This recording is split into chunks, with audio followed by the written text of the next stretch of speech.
आजकल एआई की दुनिया में, खासकर भारत में, एक अजीब सी चीज हो रही है। हर तरफ से बस एक ही आवाज आ रही है, फ्री, फ्री और बस फ्री। अचानक से इतने जबरदस्त एआई टूल्स हमें मुफ्त में दिए जा रहे हैं कि यकीन ही नहीं होता। पर क्या ये वाकई इतना अच्छा है जितना दिख रहा है? चलिए, आज इसी की तह तक चलते हैं।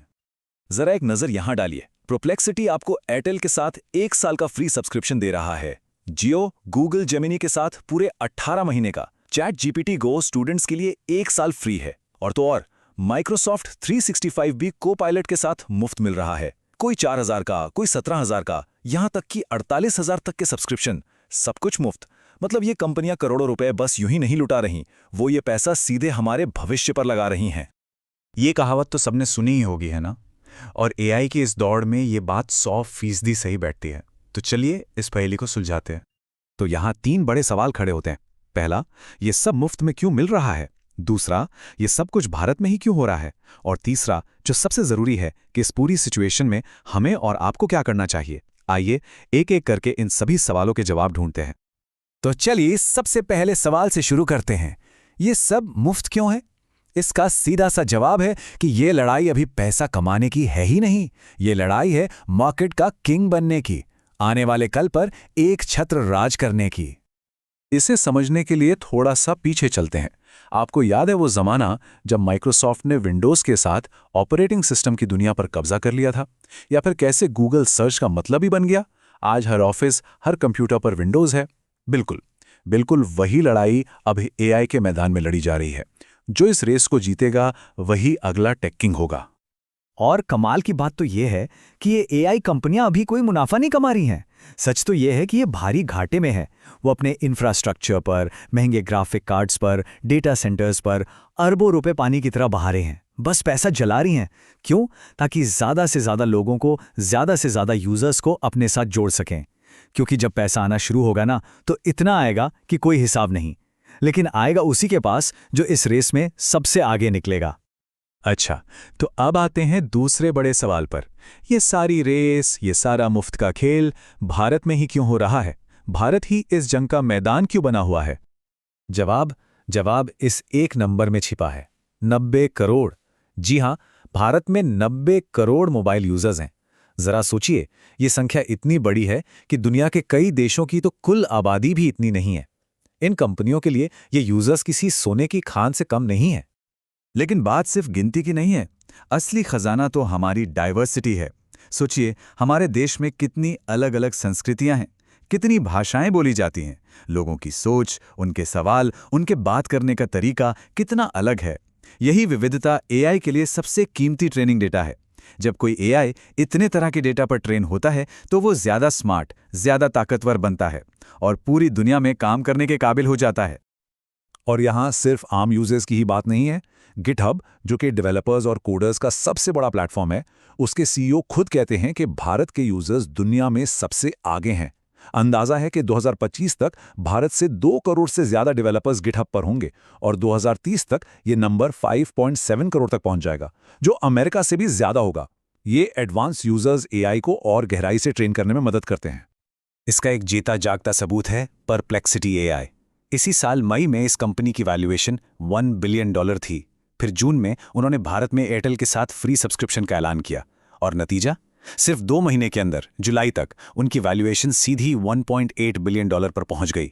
ये दिखाता है कि इंडियन मार्केट में उठाया गया एक छोटा सा कदम भी इन कंपनियों के लिए कितना बड़ा गेम चेंजर साबित हो सकता है। तो ये सब फ्री क्यों है? इसका एक और बहुत बड़ा कारण है, और सच कहूं तो यही असली वजह है। वो ये है कि ये एआई चाहे कितने भी ताकतवर क्यों ना दिखें, अभी भी बच्चे हैं। वो सीख रहे हैं, वो परफेक्ट नहीं है, और उन्हें बेहतर होने के लिए हमारी यानी यूजर्स की सख्त जरूरत है। चलिए, मैं आपको कुछ असली किस्से सुनाता हूं। एक एआई को एक्सरे की फोटो दिखाई गई और पूछा गया कि इसमें कोई प्रॉब्लम है क्या। एआई का जवाब था, नहीं, सब नॉर्मल है। जबकि उस एक्सरे में साफ साफ एक हड्डी टूटी हुई दिख रही थी। जरा सोचिए, अगर किसी डॉक्टर ने सिर्फ इस एआई पर भरोसा कर लिया होता तो क्या होता?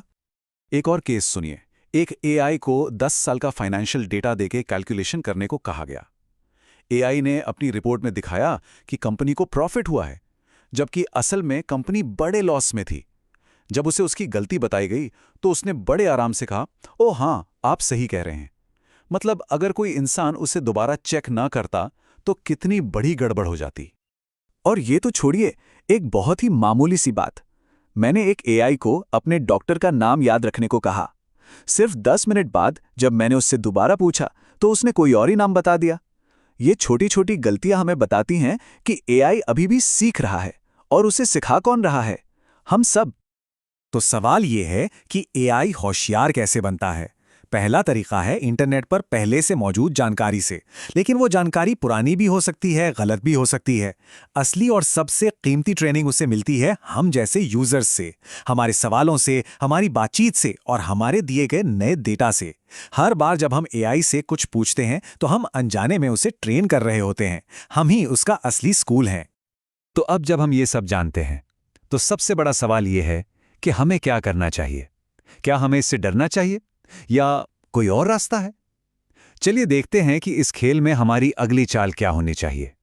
देखिए, अब हमारे सामने ना दो रास्ते हैं। एक रास्ता है डर कर एआई से दूर भागने का, ये सोचने का कि ये हमारा डेटा ले रहा है, ये खतरनाक है। इस रास्ते पर चलकर हम वक्त के साथ पीछे रह जाएंगे, आउटडेटेड हो जाएंगे। और दूसरा रास्ता है इसे एक ताकतवर औजार की तरह अपनाने का, इसे सीखने का और अपनी जिंदगी, अपने काम को बेहतर बनाने के लिए इसका इस्तेमाल करने का। ठीक वैसे ही जैसे जब कंप्यूटर आए थे, जिन लोगों ने उसे जल्दी सीखा वो बाकियों से मीलों आगे निकल गए। और जहां तक डेटा की बात है, तो एक कड़वी सच्चाई यह है कि हमारा डेटा तो हर ऐप ले रहा है, चाहे वो शॉपिंग ऐप हो, फूड डिलीवरी ऐप हो या सोशल मीडिया। इसे रोकना अब नामुमकिन सा है। तो डरने से बेहतर है स्मार्ट बनना। हमें बस इस बात को लेकर सावधान रहना है कि हम एआई के साथ क्या शेयर कर रहे हैं, कौन सी पर्सनल जानकारी दे रहे हैं। असली पावर इसे कंट्रोल करने में है। और एक और ज़रूरी बात, हर काम के लिए एक ही एआई नहीं बना है। हर टूल की अपनी एक खासियत है। जैसे अगर आपको रिसर्च करनी है या ईमेल लिखना है तो परप्लेक्सिटी बहुत अच्छा है। अगर आप कोडिंग करते हैं तो क्लॉड को बेस्ट माना जाता है। आम सवालों के लिए चैटजीपीटी अच्छा है। और अगर आपको मज़ेदार और फैक्ट्स वाले जवाब चाहिए तो ग्रॉक, जो एक्स का एआई है, वो बढ़िया है। तो अपनी ज़रूरत के हिसाब से सही टूल चुनना सीखिए। तो कुल मिलाकर हमारी स्ट्रैटेजी क्या होनी चाहिए? बस 3 आसान से स्टेप्स हैं। पहला, एआई से भागना नहीं, उसे अपनाना है और सीखना है। दूसरा, अपना डेटा शेयर करते वक्त सावधान रहना है, सोचना है कि हम क्या दे रहे हैं। और तीसरा, अपने काम के लिए सबसे सही एआई टूल को चुनना है। एक बात हमें समझनी होगी, कंप्यूटर की ही तरह एआई एक ऐसी क्रांति है जिसे रोका नहीं जा सकता। ये होकर रहेगी। तो सवाल ये नहीं है कि हम इससे कैसे बचें, सवाल ये है कि हम इसके साथ खुद को कैसे ढालते हैं और इसका फायदा कैसे उठाते हैं। तो इसे ऐसे देखिए, एआई अगला इंटरनेट है। आज हम ये नहीं सोचते कि हमें इंटरनेट यूज करना चाहिए या नहीं, वो तो हमारी जिंदगी का हिस्सा बन चुका है। अब चुनाव ये नहीं है कि हम इस नई दुनिया में कदम रखेंगे या नहीं। चुनाव ये है कि वहां पहुंचकर हम क्या नया बनाएंगे, क्या सीखेंगे और अपने भविष्य को एक नई दिशा कैसे देंगे। और ये फैसला अब पूरी तरह हमारे हाथ में है।